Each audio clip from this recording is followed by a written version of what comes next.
Roosevelt got elected as president, and as the date of his inauguration approached, the banking system disintegrated. Towards less strong portrays the extent of the collapse. And starting from the rural West and spreading to major cities like Detroit, Baltimore, a financial panic swept the land. Hundreds of banks collapsed. By inauguration day, 4/5 of the states had suspended all banking operations. You can understand what a welcome to the financial world for Roosevelt. But he knew that something drastic has to be done. The most conservative business leader was as ready for government intervention as the most advanced radicals. It means the nation was united on one point, collapsing of the economy. Partisanship, though not disappearing, was far from subordinated to broad national needs. But it was undoubtedly no one else but Franklin D. Roosevelt who provided the spark that he re-energized the American people. His inaugural address reassured the country and at the same time stirred it to action. His famous quote, "The nation asks for action and action now. I assume unhesitantly the leadership of this great army of our people. In the event that Congress shall fail, I shall not evade the clear course of duty that will then confront me. I shall ask the Congress for the one remaining instrument to meet the crisis, broad executive power to wage a war against the emergency." This inaugural address captured the hearts of the American people across the country. And when Roosevelt summoned Congress into special session on March 9, the legislators outdid one another to enact his proposal into law. And in the following 100 days, opposition in the sense of an organized group committed to resisting the administration simply did not exist. Roosevelt had the power and the will to act, but no comprehensive plan of action. As a result, one of the first administration measures was the Economy Act, which reduced the salaries of federal employees and cut veterans' benefits. Such belt tightening could only make the Depression worse.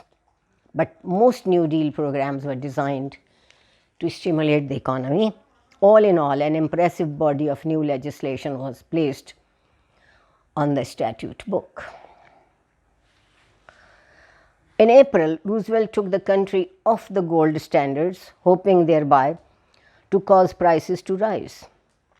Before the session ended, Congress established the Federal Deposit Insurance Corporation to guarantee bank deposit.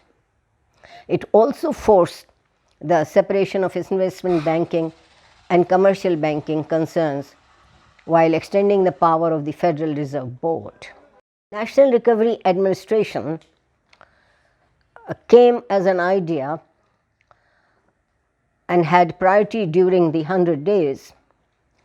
Besides establishing the Public Works Administration with authority to spend $3.3 billion, this law permitted manufacturers to draw up industry-wide codes of fair business practices.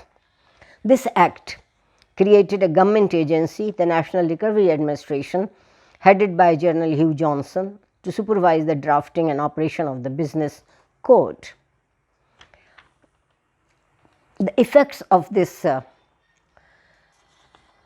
National Recovery Administration were more and less than the designers of the system had intended. It did not end the Depression.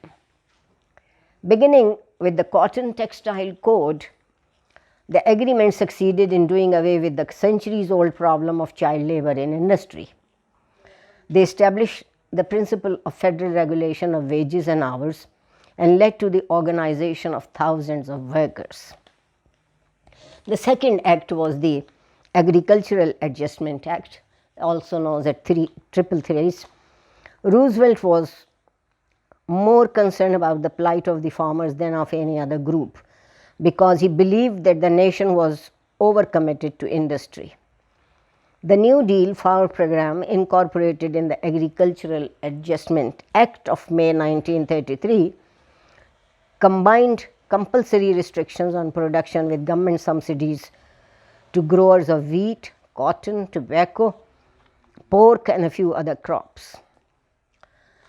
Thereafter, when the acreage was limited, sufficient it was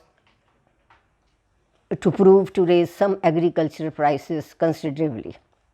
Tobacco growers benefited, and so did those who raised corn and hogs. The price of wheat also rose, though more because of bad harvest than the AAA program. And acreage restrictions proved for mortgage relief, and it saved thousands. Then came the Tennessee Valley Act, because Roosevelt wanted the Tennessee Valley area a broad experiment in social planning. Besides expanding the hydroelectric plants and developing nitrate manufacturing in order to produce cheap fertilizers, he envisioned a coordinated program of soil conservation, reforestation, and industrialization. Because Tennessee River flowed through 7 states, national control of the project was essential. So if we, in the background of all these acts, we see that by the end of the 100 days, the country had made up its mind about Roosevelt's New Deal. And despite the vicissitude of the next decade, it never changed. A large majority labeled the New Deal a solid success. Considerable recovery had taken place, but more basic was the fact that Roosevelt, by recruiting an army of officials to staff the new government agencies, had infused his administration with a spirit of bustle and optimism. Remember, always in a time of distress and anxiety, you must try consciously to be optimistic. Never be disheartened for future. Rise and shine. There are good days, just a little far. And when I say good days, days free of fear, free of any kind of deprivation and fear of being lonely. Within all this administrative maze that Roosevelt created, rival bureaucrats battled to enforce their views. Does it sound familiar? Roosevelt mediated between the factions of the bureaucracy, deciding this time in favor of one, next in favor of the other. And Washington became a battleground for dozens of special interest groups, such as the Farm Bureau Federation and the unions. But it also raised another big problem of unemployment. At least 9 million persons were still without work in 1934, and hundreds of thousands of them were in real need.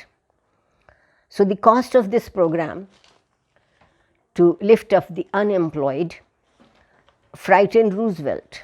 Hopkins spent about $1 billion in less than 5 months, and the president soon abolished the Civil Work Acts. In May 1935, Roosevelt put Hopkins in charge of a new agency, the Works Progress Administration, known as WPA as an acronym. But this WPA also did not reach all the unemployed.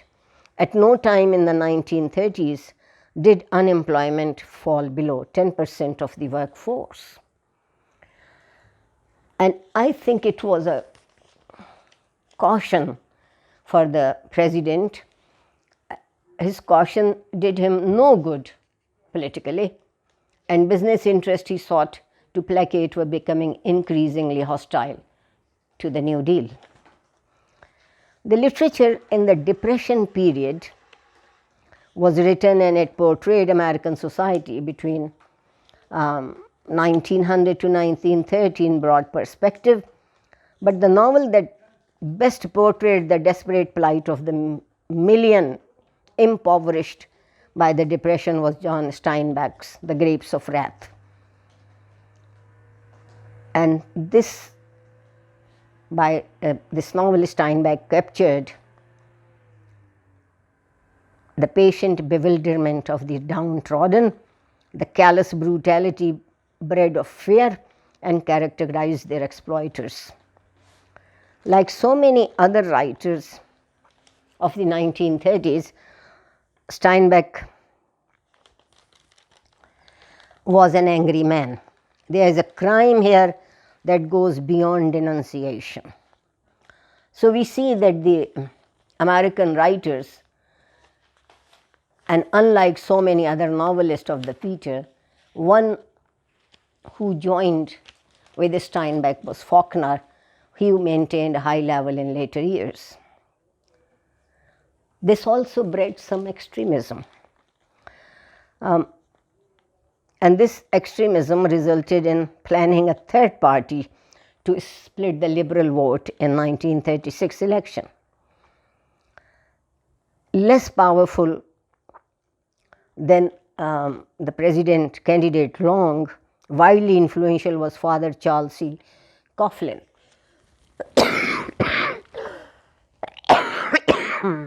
The cough came at the name of the Coughlin, and he was known as the radio priest.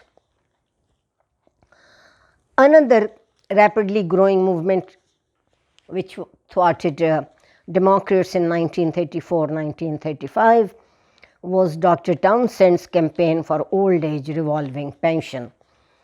So economists quickly pointed out that with about 10 million persons eligible for the Townsend pensions, the cost was announced to $24 billion a year, roughly half the national income.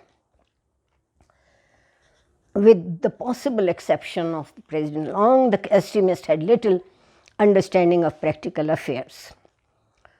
Political imperatives had much to do with this decision, and the influence of Justice Brandeis and his disciples, notably Felix Frankfurter, were great. And second New Deal was in offing. Existing laws had failed to end the Depression. Extremists were luring away some of the Roosevelt supporters, and conservatives had failed to appreciate the moderation.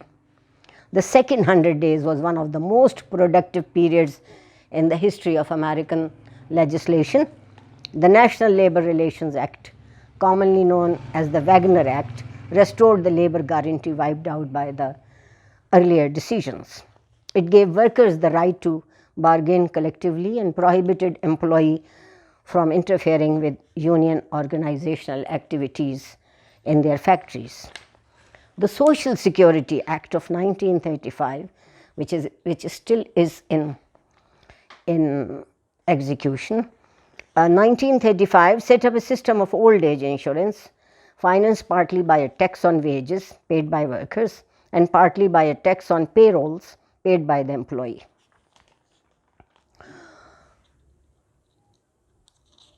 The question then started that a British economist, John Maynard Keynes, who argued that the World Depression could be conquered if governments would unbalance their budgets. Roosevelt never accepted Keynes' theories, but the imperative of the Depression forced him to spend more than the government was collecting in taxes. Conservative businessmen considered him financially irresponsible, and the fact that deficit spending seemed to be good politics made them seethe with rage.